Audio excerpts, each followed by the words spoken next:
Saya dari Uskupan Surabaya dan saya mengucapkan terima kasih untuk teman-teman CSM dan juga moderator Romo John yang mengizinkan saya untuk hadir di sini, juga terlibat sambil berbagi sesuatu dengan Bapak Ibu Saudara-saudari sekalian. Saya sebenarnya diajak untuk main band sama teman-teman ini, tetapi juga ada satu hal yang kebaikan Tuhan yang perlu saya sampaikan ke Anda. Bapak Ibu Saudara-saudari, kalau Anda melihat pastor, biarawan-biarawati sebagai seorang yang sempurna,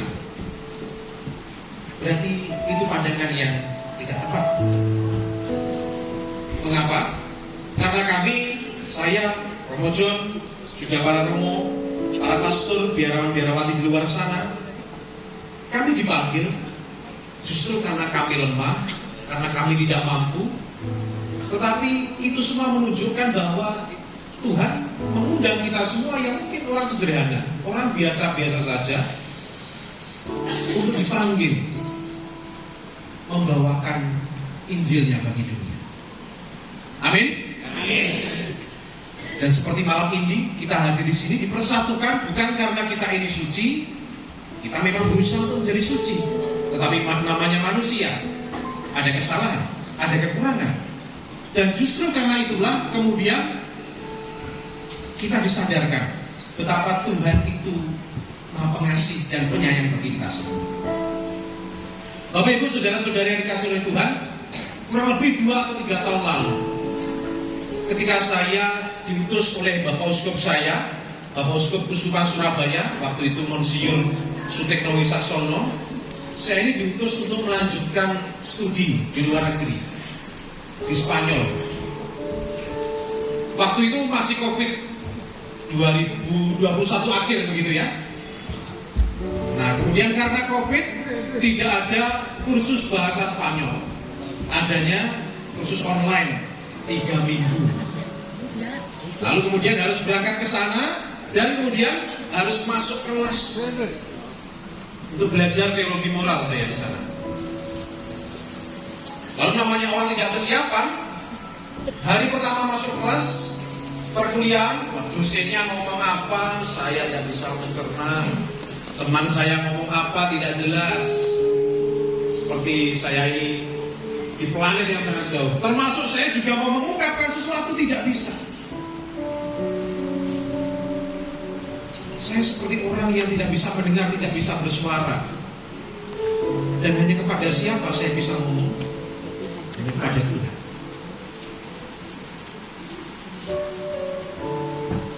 Pengalaman yang begitu meyakinkan saya waktu itu adalah setelah kesulitan-kesulitan itu, di bulan yang ketiga, di bulan Oktober, saya diajaklah teman untuk ziarah ke Lourdes, ke Prancis.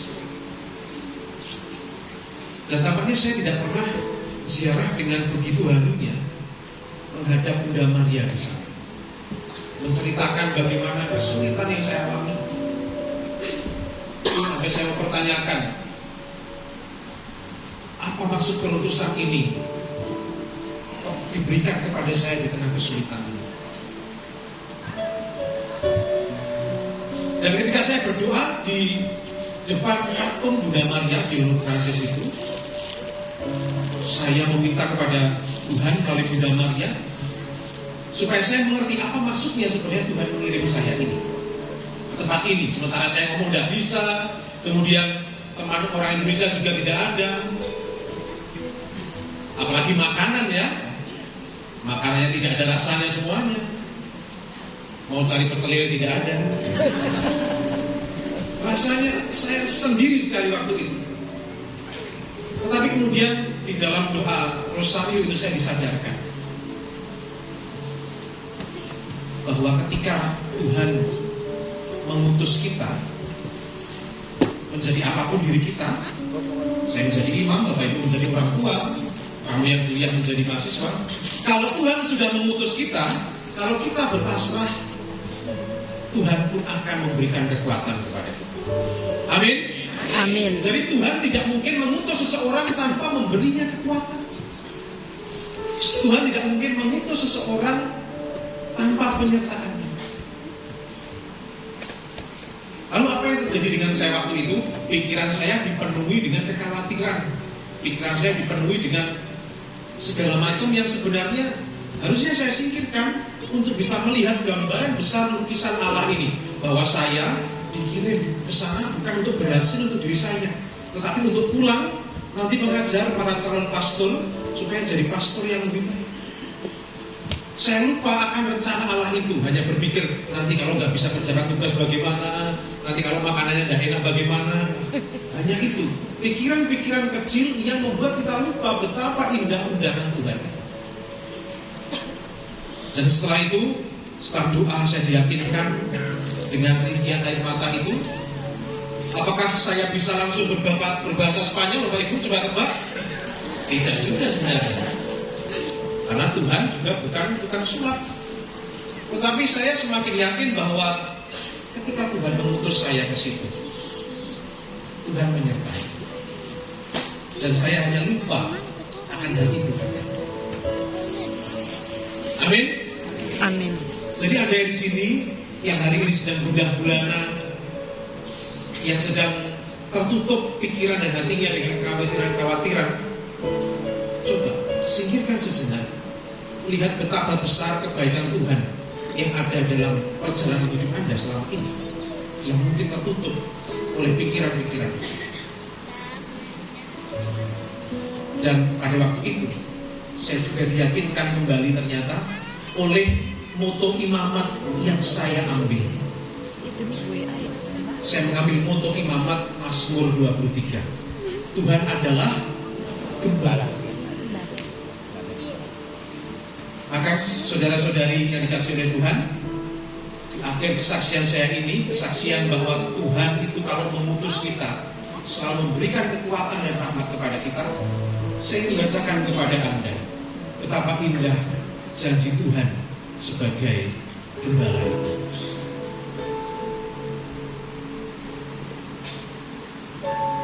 Tuhanlah gembalaku yang baik. Tuhan adalah gembalaku, takkan kekurangan aku. Ia membaringkan aku di padang yang berumput hijau. Ia membimbing aku ke air yang tenang. Ia menyegarkan jiwaku. Ia menuntun aku di jalan yang benar oleh karena namanya. Dan ayat selanjutnya adalah ayat yang paling powerful. Sekalipun aku berjalan dalam lembah kekelaman, aku takkan takut bahaya, sebab Engkau besertaku. Gadamu dan tongkatmu itulah yang menghibur aku. Engkau menyediakan hidangan bagiku di hadapan lawan. Engkau mengurapi kepalaku dengan minyak, pialaku penuh berlimpah. Kebajikan dan kemurahan belaka akan mengikuti aku seumur hidupku, dan aku akan diam dalam rumah Tuhan sepanjang masa. Amin. Katakan amin. Amin. Katakan amin. Amin. Bahwa Tuhan menyertai hidupku, perutusanku, aku diundang untuk semakin dekat padanya. Amin. Amin. Bahwa setiap kesulitan hidupku adalah ujian dari Tuhan untuk menguatkan imanku. Amin. Amin. Tuhan memberkati kita semua. Amin.